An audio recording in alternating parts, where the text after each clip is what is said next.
Hello everyone, this is the Beat Man, Rich Navarre with ScenePensacola.com, and we are here today doing an interview with a band that's been around Pensacola for a long time. Probably one of the longest running bands that's been in Pensacola for some time now. 30 years in the business right here on the Gulf Coast.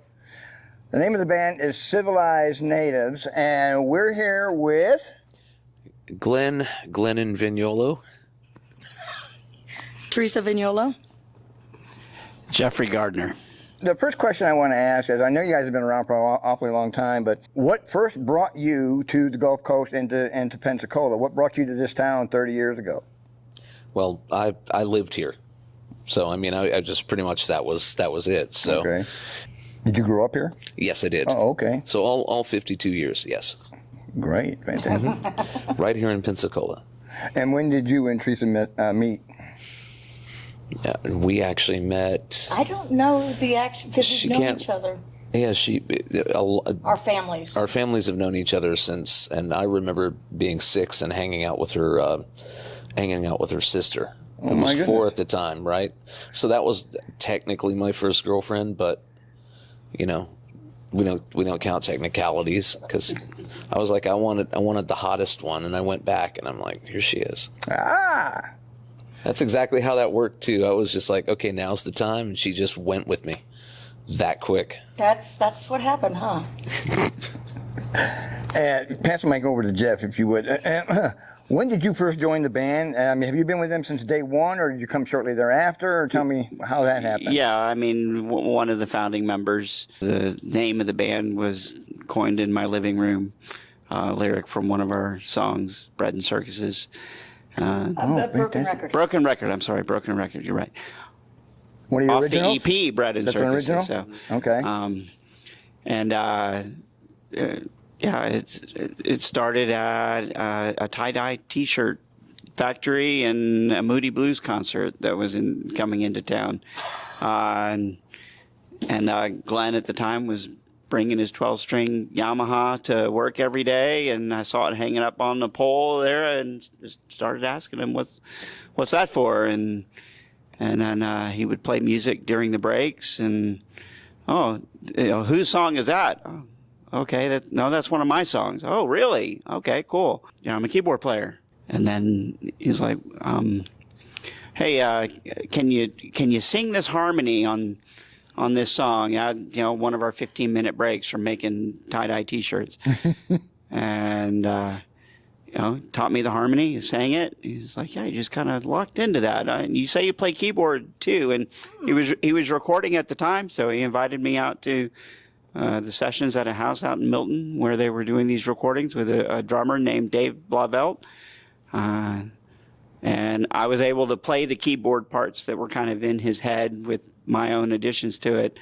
And then, it just continued from there since then. You guys met basically at a job site at work. Yeah, as co-workers. Co-workers, okay. And now, something that's always fascinated me about long-term bands have been around for a long time, like the Stones and Aerosmith and so forth. What keeps a band, especially a local band like Civilized Natives, together for all this time? And if you would, also, either one of you can elaborate on this. How many iterations and phases and changes has the band gone through? Oh, quite a few, I can tell. Oh, okay. Jeff, you want to start? Well, I mean, so you could say it's just a dream and never giving up on the dream. Sticking with it. That's it. Making that the love of your life, and you can see choice in careers that make money. It makes it obvious that it's just never given up on that. You could almost say there's almost an unlimited number of different iterations of the band, different members and groups. Sure. Been through it. Definitely been through it. There's a lot of detail and a revolving door of different members that have been in and out of the group. Let me ask you another question. Since you guys have been around so long, give me an idea. Tell me about one of your worst knockdown, drag-out arguments you had as a band, either over music, the way it's played, attitudes. I mean, there's so many dynamics that go into a band nowadays. A lot of people don't realize, what's going on inside the inner workings of a band. You know what I mean? What would you say was the worst argument or the moment that you would say stands out in your mind the most? Well, so we'll let all of us answer this question. Okay. I'm sure that we all have a different moment, and there was a period of time from 2002 until 2018 that I lived in Orlando. So there's that whole chunk that I'm not here. Okay. It was 15 years that I was down there. Now, you were already with the band at the time, then you left? I was a founding member, Right. and then was with it until I left in 2002. Came back and did a handful of gigs or shows with the band. We were much more of an originals act at that time. I would say that one of the biggest arguments that we had as a band was, I can't even remember what we were arguing about, but it had to do with what it is that we need to do to push the original music forward, because that's how we started. We were recording artists. We were trying to make an album, release an album, and get paid playing all original shows. And trying to work that solution out and getting everybody aligned and then going in the same direction is hard. And it was a meeting at what was at the time the Pensacola Grand Hotel, and it didn't go very well. So, as we were leaving, I sat down at the piano there it's a stress release for me, and they have a really nice Yamaha grand piano in there. And, Glenn, I'll see you later, and, played the first three chords of, one of our quintessential songs, Parallel Roads, on that piano. Ended up writing the song there, and the next day, getting him at work, say, hey, man, can you come over to the Pensacola Grand?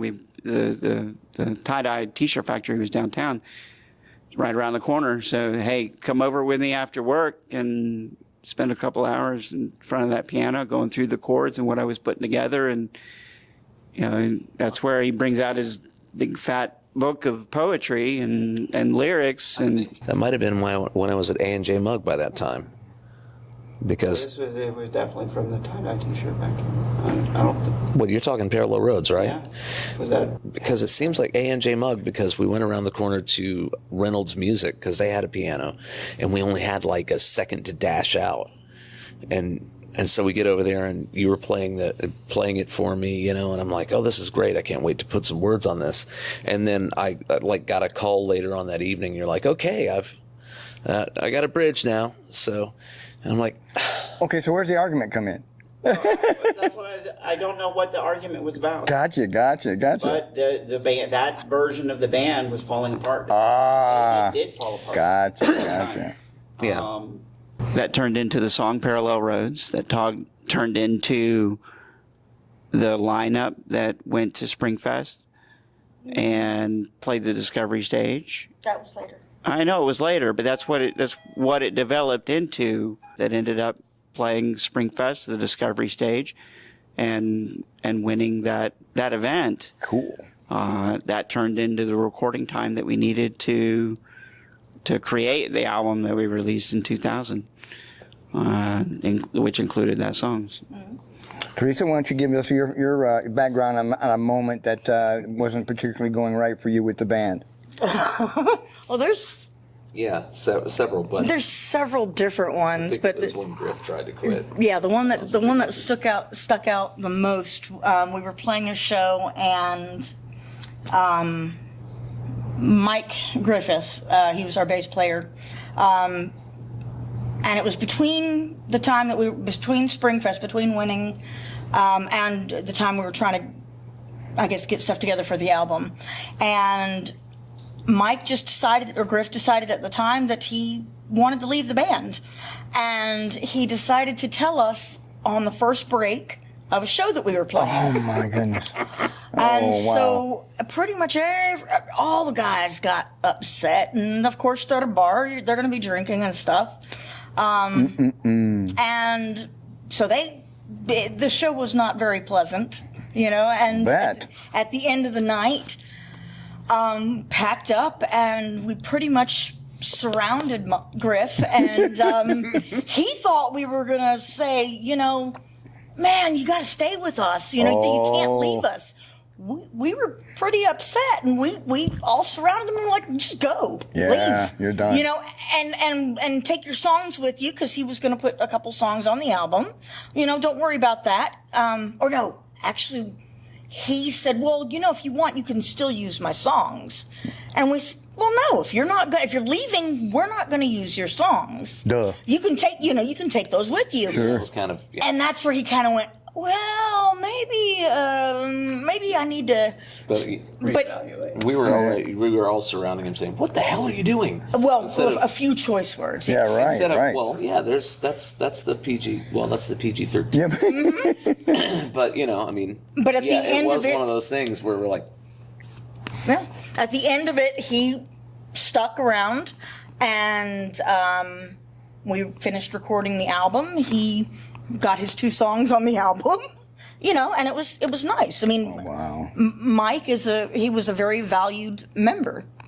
yeah, And he still comes in, and he still comes and plays with us, and Certainly. since That's then good we've- that you still have a relationship. So many Oh, bands big break time. up and then it's like you never talk to somebody again, you know? Now, Griff I've known for decades. Yes. Which is wow. why I brought him in the first place. I would always be like, I had this pool of talent from when we were 18 and 17, oh, there's a gap. Okay, come here, Griff. or Vince Asbjornsen, the drummer.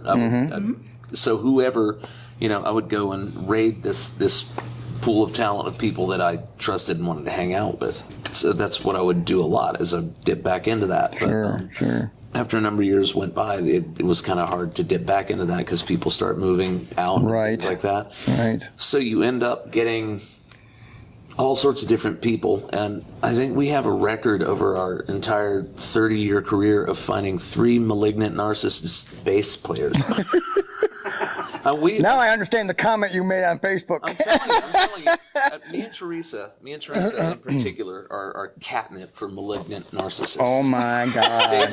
They see us and they're like, oh, there. And bam. They're just with us That's and hanging rough. out. But yeah, Mike Griffith was not one. No, not at all. No, just a great guy. We had this club that just hold on to that. And we had this club that we played out in Foley, Alabama, called Rusty's.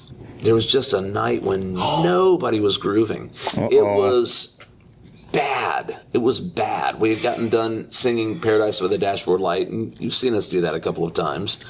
Yeah, I saw you do it actually one time at Blues on the Bay, ladies and gentlemen. I'm going to tell you what, my wife and I were completely and totally blown away by that performance. It was spectacular. I just had to put that in there. So. Oh, thank you.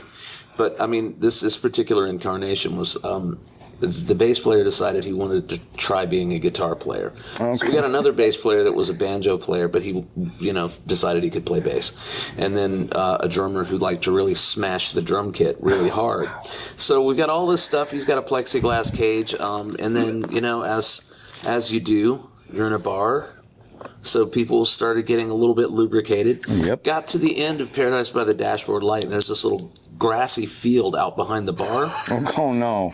I exited the minute the last note was struck. I put my guitar down, exited, and sat down in the grass in the dark, hoping nobody would find me. I was like, I'm going to be here. I'm just not gonna. I told nobody. Actually, I told nobody where I was gonna be. I just found it was tall grass too. It was good. I was like, I'm down for the count. And I'm like, oh, that's miserable. It can't get any worse than that. And I don't think it did.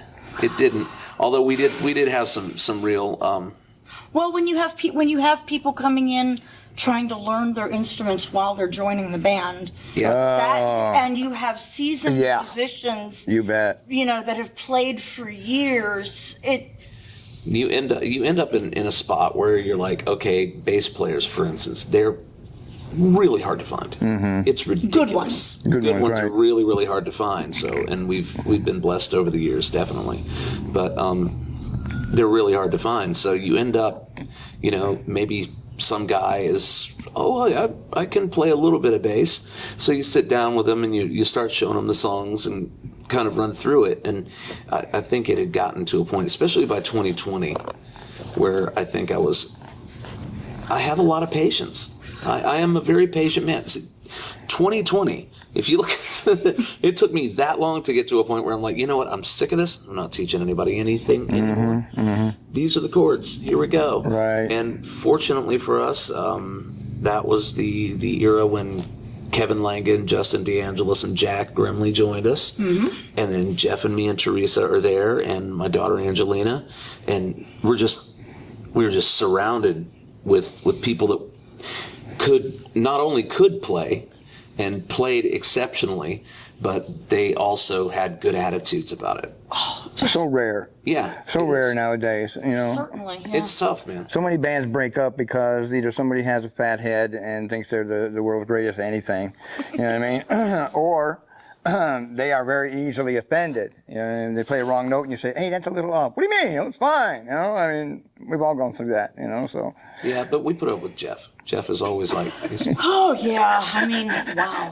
I mean, Jeff is definitely, yeah, he's thrown things. It's just, no, I'm kidding. No, he hasn't thrown I think he's one of the ones that has them. Jeff is okay. probably like one of the most laid back guys. He's Yeah. he's witnessed me. It's certainly not going to hurt my imposter syndrome at all. There you go. All right, let me shift gears a little bit, and let's talk about the music. You started off basically doing original music, correct? And I know now that you do not only original music, but you do a variety of covers, and you do them in some cases you do them in your own special style, in your own special way, which is something I appreciate as a musician, and I know that major recording artists also appreciate that as well. It's one of the best form of flatteries, I think, to take an original song, do it your way, and I've yet to hear an artist say, hey, that's not the way it's played. It's like, oh, that's an interesting take.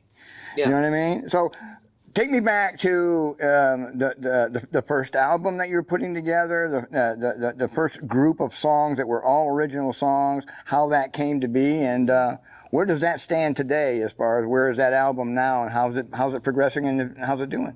Brown Couch Studios. That was the beginning, what we refer to as the original 18. So this is, I had just gotten a 4-track that year, and see, the great thing about this is it also leads into when Jeff got there, because, you know, us meeting at iDie, it's right after I've started recording with Dave, and Dave Blavelt found me from another group we were playing with. He heard the songs, and he said they don't really fit with, you know, I was in a grunge group. For about 5 seconds, I was in an actual grunge group during the era of grunge. Nice. It's the only time I have ever been in a group in the same era that it's actually being played in the music. Oh, is that right? So yeah, it's very odd for me. Right. So, but you know, so Dave Blavelt came back and he's like, these songs, they didn't fit the other group, but I mean, would you like to go record them? You know, so we got a couple of 4-tracks together, and we went to Gary Stelzel's house in Milton. I think it's probably a Pin Air. There's probably a Pin Air because I haven't been able to find it. Okay. But it's right there on, I think, Stewart Street. So I was just right there. And we got in there and I started doing things, and I was playing keyboard. I was trying desperately to play keyboard. So, you know, I would end up going like I'd play This Place, These Rooms, which is one of ours that's keyboard driven. I wrote it on a keyboard, on a piano. And I would get through it and just...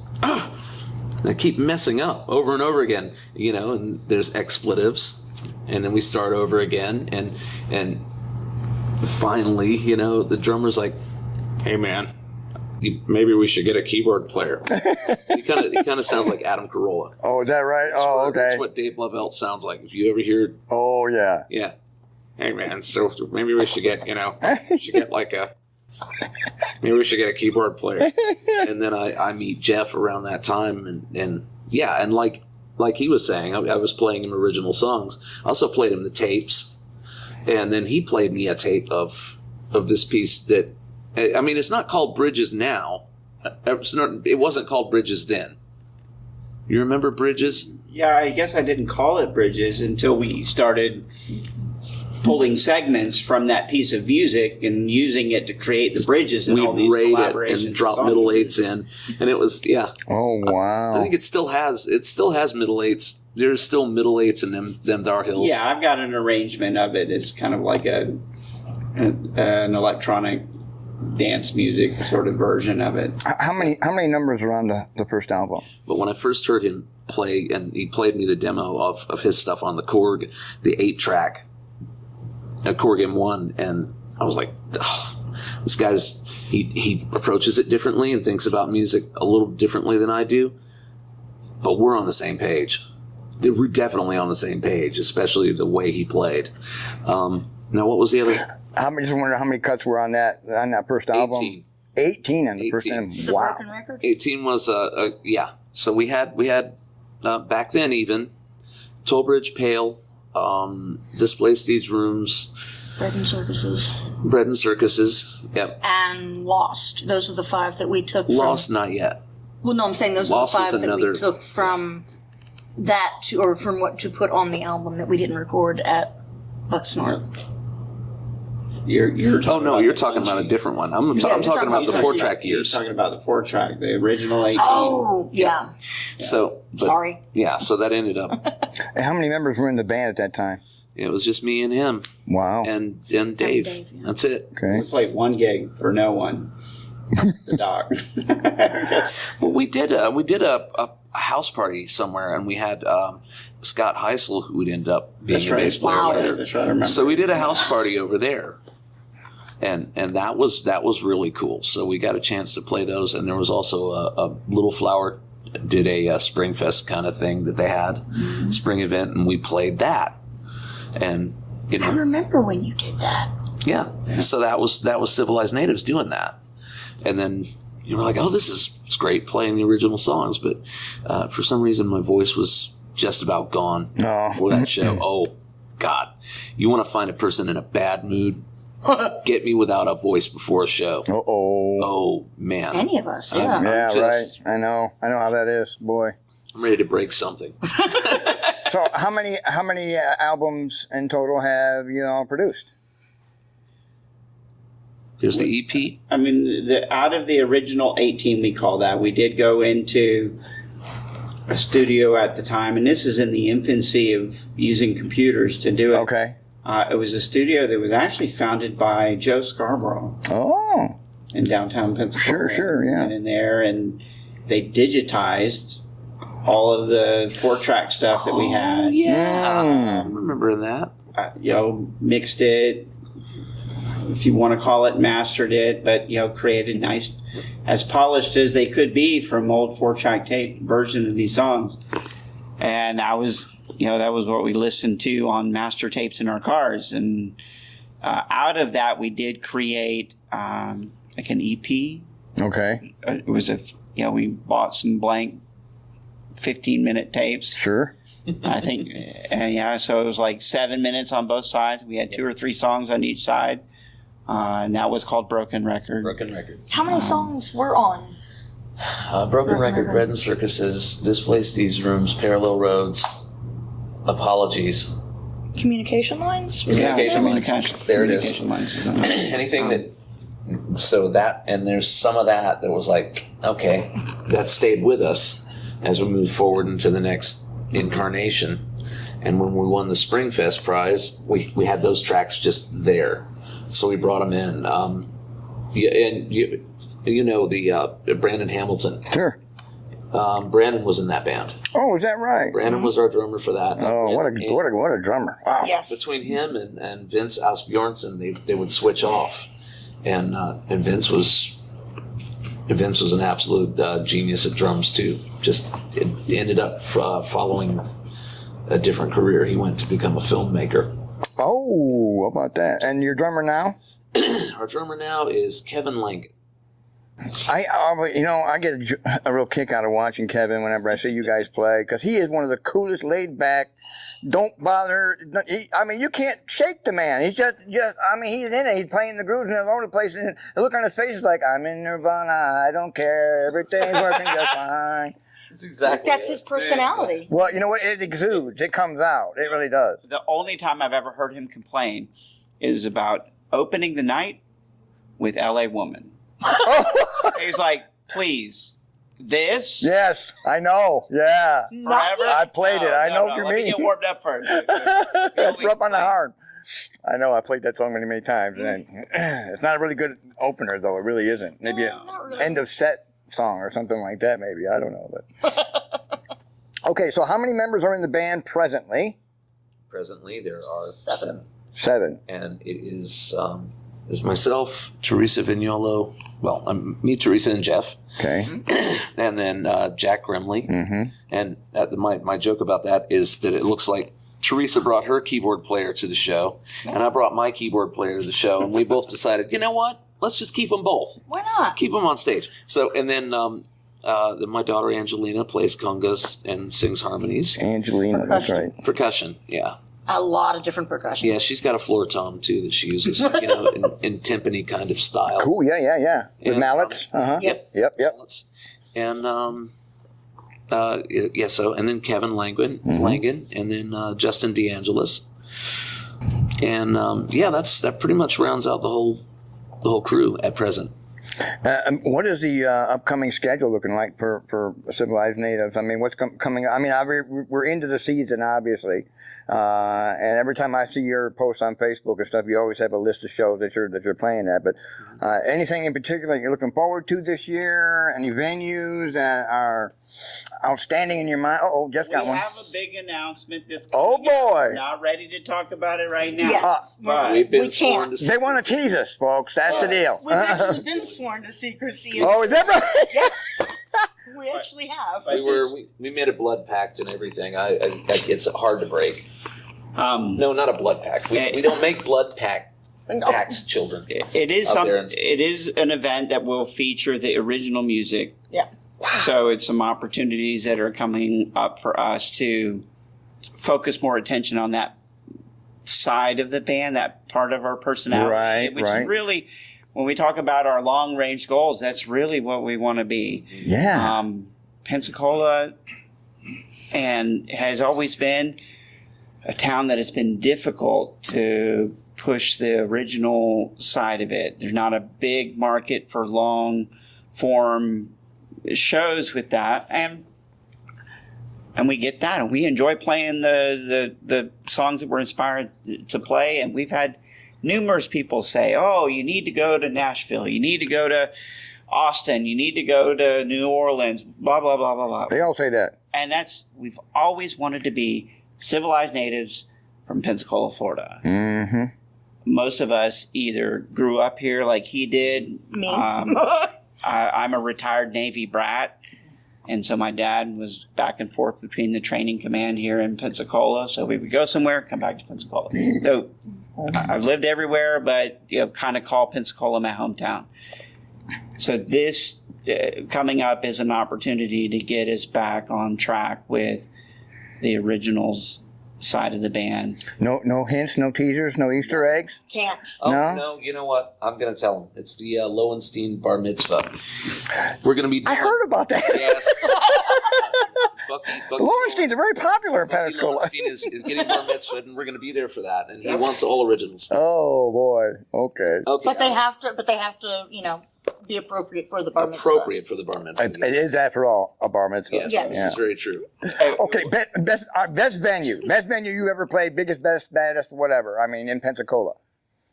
Have you ever played the Bay Center with anybody else or together or whatever? Okay. We did a PLT, or what was it? So for the CD release party that we had for Closing In, it's our album. You can look up now on Spotify. We released it back in 2000. 16 songs on that. We did our release party at the Pensacola Cultural Center. Yes. Okay. Oh, okay. And so I was a volunteer there for years, and they helped us out with giving us a nice venue for that. So that was a cool stage to be on. I would say some of the Spring Fest stages that we played on, we played a couple years. After that, technically, we were a supporting act for Bonnie Raitt. She was the headliner on that stage. Oh, my At the goodness. end of the night, and she was there for a portion of our set, so we got to meet her. Oh, fantastic. Hang out with her, yeah. I bet that was wonderful. And yeah, those were in those just couple years following Springfest, because once you won that Discovery Award, they would invite you back. That was part Sure. of the prize of that, is you got invited back to play on one of the big stages. for that festival. We're sorry to see that that's not here in Pensacola anymore. Oh, it's a shame. To do something like that. And that's part of this step forward with the original music, is to get back to festival type gigs and shows that feature the original music. And I mean, what we're trying to do is ambitious. We're trying to suggest that there's another lingering genre of music out there that we call neoclassic rock. And why is it called neoclassic? It's a rebirth of classic rock. I mean, you've seen classic country has had comebacks, a lot of different, but classic rock, it really hasn't had its rebirth. No, it hasn't. Since the 70s, it's like, what happened? You know, I mean, and that's what. So neoclassic rock is the name of the movement, and it's like that. That's what we want to do. Is we want to have these sounds like things used to be. The most familiar music you've never heard. I like that. That's a big. Most familiar music you've never heard. I like that. Yeah. Tedeschi Trucks is a band that I see. Oh yeah, I love it. They're in perfect alignment. And when you listen to interviews from Derek, he's saying every single thing that we're trying to say without saying neoclassic rock. Gotcha. I hear you. And I could easily see us progressing if things went well, and maybe doing a show with them, maybe I would love to create a relationship with them. They have a very nice studio right over in Jacksonville, Florida. It's not that far away. Oh, yeah, no, it's not far. And just the type of people that they are. Plus the way the man plays slide. Yeah? Yeah, it is pretty amazing. I'm a slide player myself. We have a lot of respect for what it is that they're doing on their own. Okay. And see that in as easily a direction that we could go and fit in very nicely with that audience. Okay. As venues go in Pensacola, you have a favorite venue that you like to play at regularly because the crowds are always there, or because the acoustics are nice, or for whatever reason? Vinyl's really great. That's a nice big stage. I think the last one that really lit us up though was the Handlebar. To be perfectly honest with you, we got in there and it was like we had to cut down songs, and the thing is a testament to Teresa figuring these things out and making the brutal cuts. She cut, how many of your songs did you cut from that set? Quite a few, but it's not about the ego and stuff. It's about the song. It's about what is, we're presenting the song. And so whatever makes, anytime that we're offered a set to play original music, it's very common that it's, you get 30 minutes, you get 45 minutes, you get an hour. And there's so much that we want to share. Yeah. And we always feel like we're under this tremendous pressure. Don't say anything, because we're trying to play as many of the songs as we can. Back to back to back to back. And now, were you guys headlining that night? We were not headlining that night. And it 103, 105? It was 40th anniversary for the Handlebar. I remember that. Yeah, I remember that. And so many bands that were coming and going on and off the stage, and to a headliner that wanted to make sure that they were going to start at the right time. So when you get that many cooks, and everybody was nice and professional, we cherished the experience that we had at the Handlebar. But when it came down to it and time for us to start playing, okay, now you guys are only going to have 25 minutes instead of 45 minutes. Because the schedule adjusted, So we're looking at the set list. It's like, I can't believe we're not going to play that. I can't believe we're not going to play that. That's rough. Cut this leg off. Yeah. Whatever. It really is extremely painful when you're cutting your babies out. Yeah. Personally, and I don't know if anybody else was experiencing this, but I left that stage and my hands were like this. Wow. I was in this like exhilaration state because everything was just perfect. Right. I know, yeah. And it was perfect. And it was like, and then you all the energy you usually expend into loading out, there is none. You just threw your like what minuscule things you brought into the car, and then That's it. you're like, okay, what am I going to do with all this? Yeah, right. And now I understand why they, drugs and alcohol and all that other stuff, because they're like, what am I going to do with all this? I know, yeah. And then they make bad decisions about what to. And so, what you should have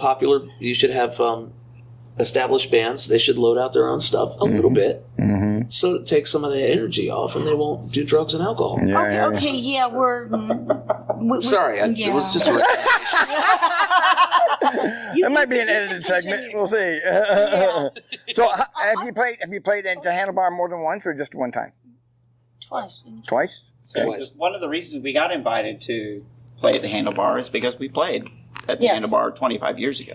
Oh, okay. And that was the 40th anniversary. So we were part of a small group of bands that were still around that played in the original Handlebar when it was the stop between New Orleans and South Florida. That, Right. Really huge bands that coming through town looking for a place to spend the night. And You bet. Sure, they're going to take the opportunity to play in a venue and push their music, bands before they were bands. And, Well, I think that's really great. You guys got a chance to go back there then and do original tunes, because the Handlebars probably, out of all the venues that I've been to and around and been in and stuff, they're probably the premier spot for anything original music or original covers. I've seen some bands that play covers, and the only reason I recognized them was because I recognized the lyrics. The music was changed, the tempo was changed, everything. Especially some of these new modern bands that are coming in. But one thing I liked about the Handlebar is that they have not only an excellent stage, but they've got a great sound system. They got a PA system there, and they have professionals operating and working it. And they're constantly tweaking stuff throughout the entire show to make it sound even better.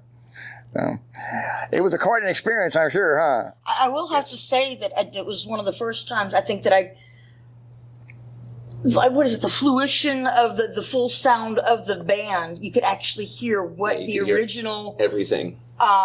music is supposed to sound like, what the original. Yeah. we had realized the potential of the Yes. songs. We had practiced these songs, and of course, again, we were cutting down the set. So we were picking the cream of the crop. It wasn't just the best songs, but it was also partly what we were most comfortable with. In all of our cover band shows, we mix in the originals. So we play them for audiences all over Pensacola and share them, just not in one set. So these were all songs that we knew well, we were very comfortable with, and some of the best selections we think that we have out of the whole catalog. Right. Where were you guys at in the lineup that night? The past time you Second played? to last, wasn't it? What, at the Handlebar? Handlebar, yeah. No. There were. Third to last. No, it was a second or third to last. There was 5 bands? 4 bands? How many bands? 20. were there? Oh, what? Yeah, it was the Definitely. anniversary. I keep Yeah. forgetting it was the anniversary. Because I played there twice, and both times I was there. First time we were the opener. Second time we were second, and that's as far as I got. But and the pay went up as you went up, which was cool. I mean, the Handlebar doesn't pay terrific, but for the time you play, it's not terribly bad, really. I mean, Yeah, you don't have to load a PA in. yeah. That brings me, or a drum set, in my case. But that brings me to another point. You guys have been around here a long, long time. What venues are actually paying bands and paying you guys what you're? Oh boy, I can see right now that's a loaded question. I don't think you can't really answer that question, because there's honestly a lot of places are still paying what they paid 20 years ago. That's a problem. Yes. So, no, I don't.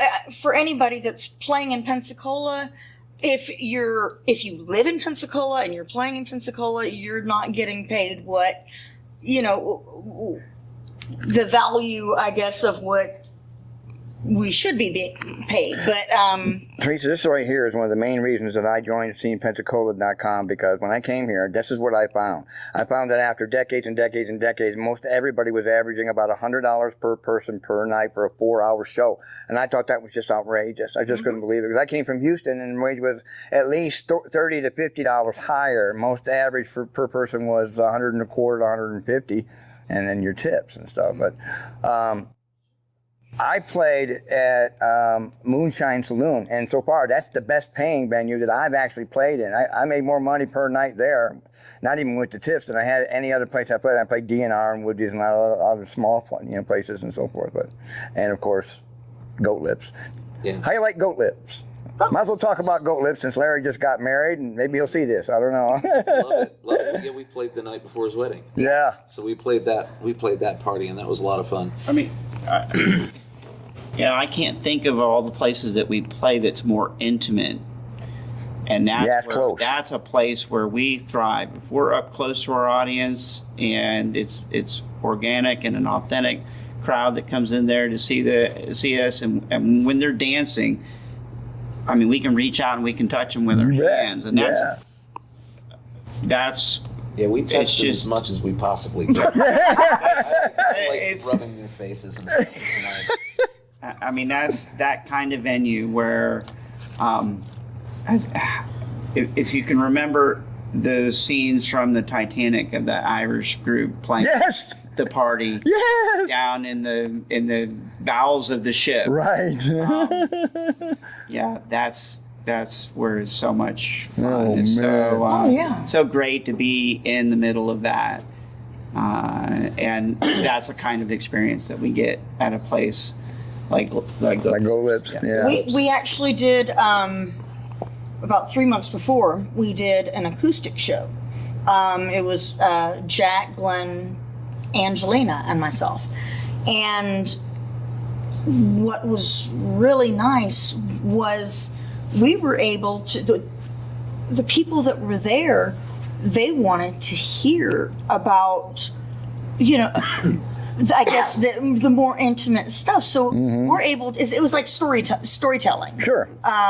Or, different things like that. So we're able to sit there and talk to the audience and explain to them what different things mean to us. And it was wonderful because a lot of people said, they loved that intimacy. Right. Because when you're in a larger venue and you don't connect. They're wanting the dance music. Correct. They're wanting you to just go, go, go. And it's nice to be able to sit down and go, hey guys, this is why we enjoy doing this song, or this is where we're coming from. Right. When we're performing this. And I think audiences really not only appreciate that, but they really do like that when bands connect with them directly, eye to eye. Now, the last time I caught your show was at Patty's over on the island, and wow, what a show. I did there last week. Oh, wow. Did you? Last weekend. Did he go walking on tables and stuff last week? The chair walk. The chair walk? Yes. Okay. All right. That's a staple there when we play. We do that. We don't do it anywhere else because those stools, they're just perfect. Yeah. They just really, unless any, You have a video of that Oh, I certainly do. on your You bet. I caught some video. Oh, do you? I did some Team Pensacola live stream that night. So Okay, I haven't seen go to that. Team Pensacola's Facebook page and you'll see it on there somewhere. I know it's on there. Yeah, it's Go Your Own Way. Yeah. By Fleetwood Mac. I was trying to follow him going all the way around. And, Good luck, because he goes outside. I know. Next thing I know, he was gone, and then he turned up right here on my right side. It was like, If you dare to do it, we're going to be back there the Saturday of Blue Angel weekend. ooh, that's going to be a fun day. And now, obviously, there'll be it'll be a big party to celebrate. Fantastic. The It would be mid-season kind of- show at Blue Angels. It would be kind of fun if you had some kind of way to station outside, because sometimes I'll bust out that back door, right? I don't bust. Seamus, I don't bust the back door open. I come out that back door and I'm running around, and then I can't hear anything from the band inside Okay. anymore. Well, you got the Islander. And the Sure. Islander, so the Islander, I'll be like, everybody's, go your own way. Dun, dun, dun. I'm out the back door, and then all of a sudden I walk past the Islander, and it's like, gang, gang, gang, totally different key, and I'm like, mealy, get in the damn front door, run. Yeah, because you were quite wireless that night. I tell you, I'm boy, you were all over the hanging on for place. dear life. Man. All right. Well, I'll tell you what. We're gonna wrap this up. But to wrap it up, I'd like to hear from each of you about what are your aspirations for what's going forth here in Pensacola? And I know you can't tell us the big news about the venue and the place and the time and the thing, but the bar mitzvah, right? But going forward, what do you guys? How do you guys see yourself in another 5 years? You've been here for 30. What's 5 years look like from here? 10 years from here?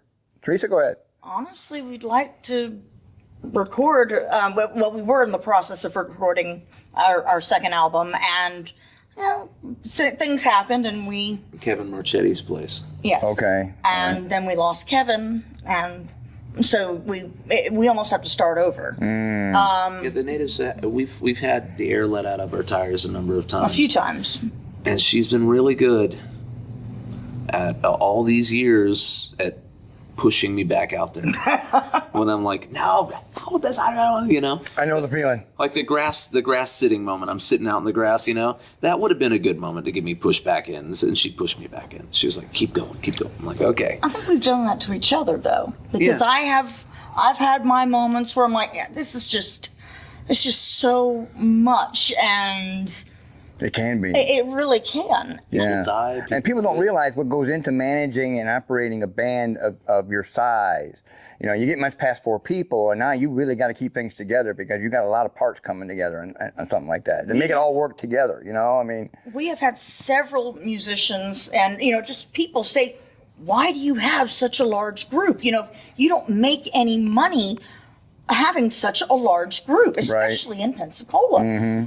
But the thing is, you have to have the right instruments and the right people for the right sound. Right, to be right. able to, sure, we could easily do a 3-piece, a 4-piece. Sure. And go in there and play it. But you know what? It wouldn't be Civilized You don't native. have that feel. Yeah. It's lush. It's deep. It's rich. It is. Yeah.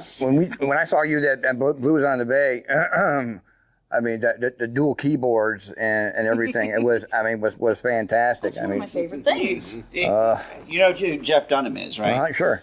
And his character Walter. Yeah. Can you picture that character, right? Yeah. So one of our gigs, there was a guy sitting at the bar. It was basically Walter.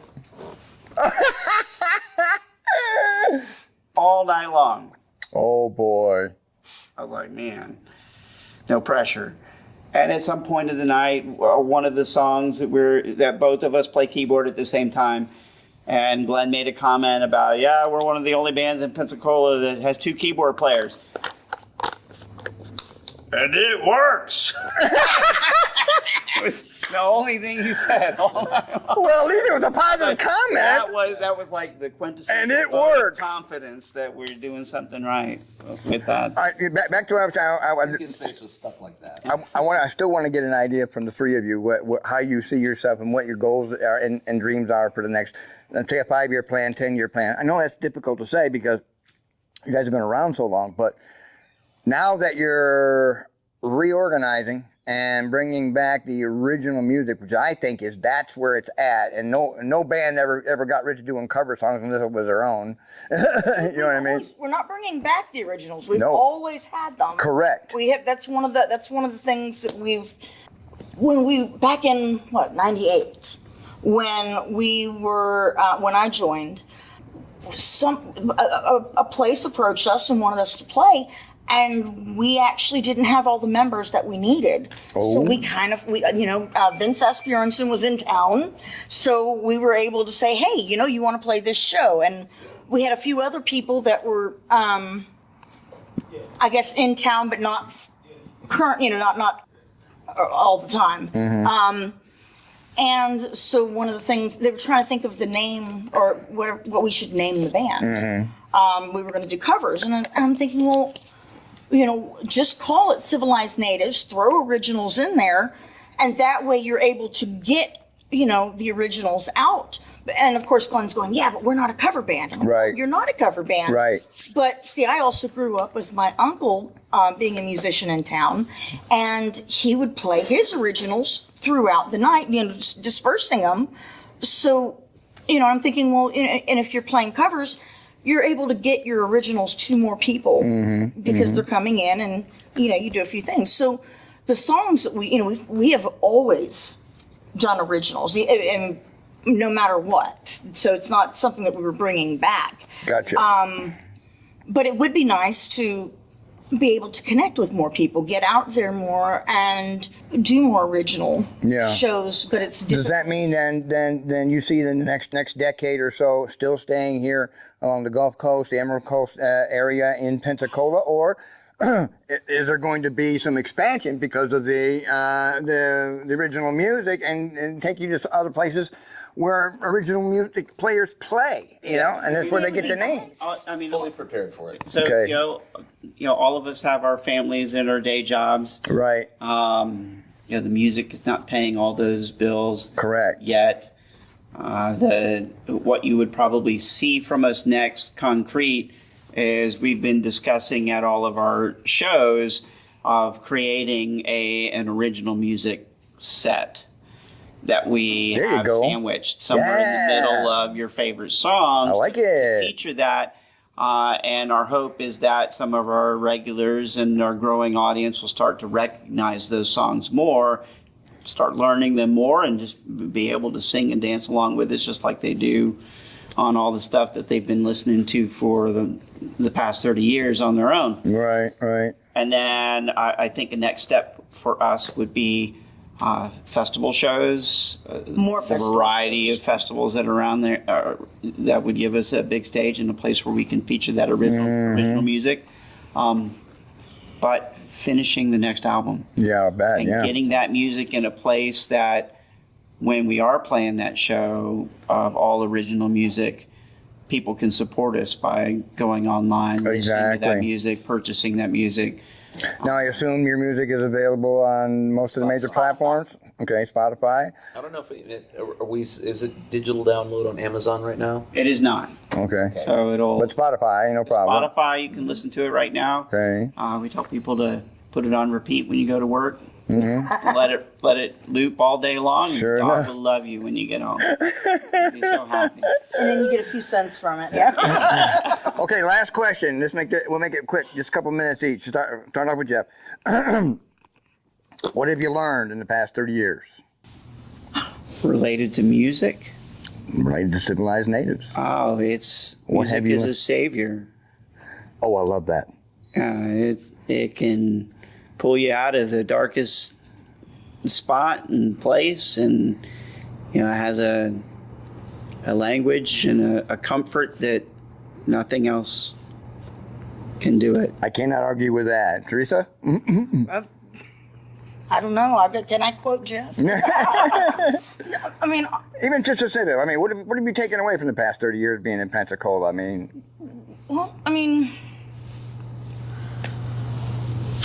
music's always been a part of my life. Even from, I've been performing since I was 4. Right. St. Anne's Roundup and stuff for the celebrities that came in, and I'll be darned. stuff like that.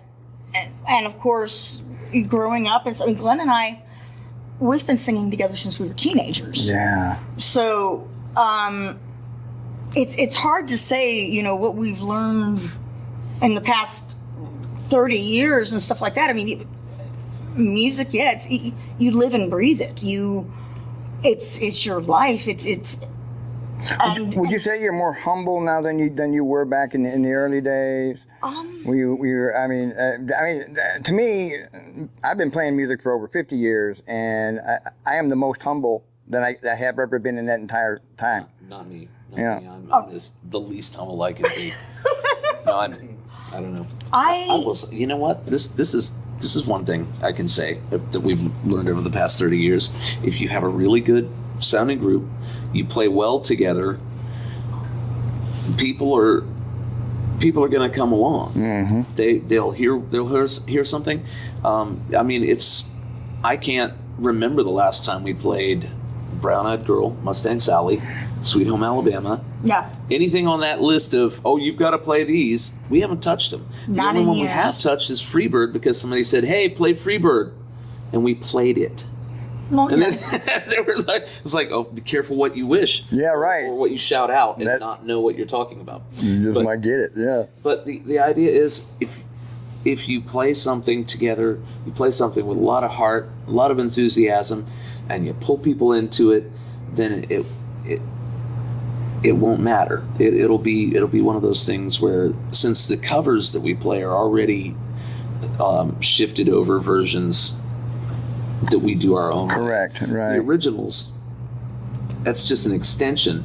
You know, they'll see the covers. The covers will get them in the door. Covers will get them comfortable, and they'll sit down. And then here come the originals, and they're like, "Oh wow, what was that?" What was that? And then, you know, once again, the neoclassic rock thing comes in, and they're familiar with it. They've never heard it before. But we've got recurring audience that comes and asks for the songs.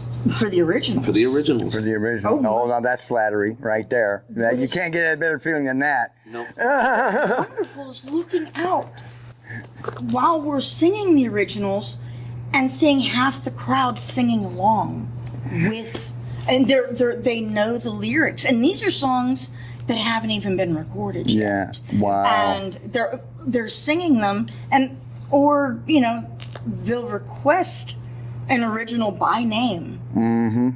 Wow. And You can't beat that. it's a great feeling to say, you know, to know that they appreciate it and that's what they're wanting to hear. Absolutely. Going forward, create more music, put it out there, get another album, finally. And Get to a point where we're just performing our own songs.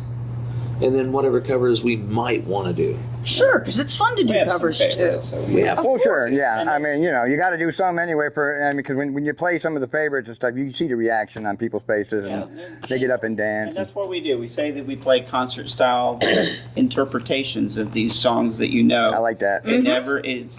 You know, we don't make it sound like the CD. We make it sound like as if it was Civilized natives playing it. Absolutely. It's common. You see real famous bands, they'll go up and they'll play a cover somewhere in their set, and that indicates an influence, something that inspired them. And yeah, we would love to get to a point where we're doing the same thing. Dream of any band. Isn't that right, ladies and gentlemen? This is the Beat Man, Rich Navarre from ScenePensacola.com, here today with Civilized Natives. We wish them the very best. You can catch them around town. Just look at Facebook. You'll see their schedule. You'll see where they're playing. If you have not seen these folks play, you are missing something quite special. I'm going to tell you that right now, okay? So make sure you subscribe, ScenePensacola.com. Check us out on our YouTube page. Many, many thanks to our videographer and photographer, Mr. Tim Schaffer, for being here today and organizing this interview, and we appreciate it. We'll see you on the next time around, and remember one thing, you always have to support your scene. Thank you. Very good.